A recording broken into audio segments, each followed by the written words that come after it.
રાખડી એ કઈ સામાન્ય સૂત્રનો દોરો છે? રાખડી સામાન્ય સૂત્રનો દોરો નથી.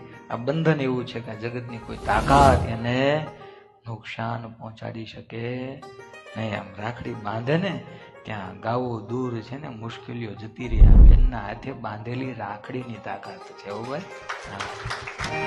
એટલે ઓલા કહે છે ને કે બેન જયારે ભાઈને આમ હાથ કરીને ઓવારણા લે અને દસી આંગળી આમ જ્યાં ટચાકા ફૂટે ને, લાખો ગાવ થી આવનારી જે આફતો મુશ્કેલીઓ છે ને એ ત્યાં ને ત્યાં ભાંગીને ભૂકો થઈ જાય. એ તાકાત આ રક્ષાબંધનમાં છે. આ રક્ષાબંધનમાં એ તાકાત છે. હજી કહું છું કાકા એ સામાન્ય વાત છે નહીં. સ્વામિનારાયણ ભગવાનની રાખડીઓ બંધાવી છે. હા, કારણ કે એ તાકાત એવી છે.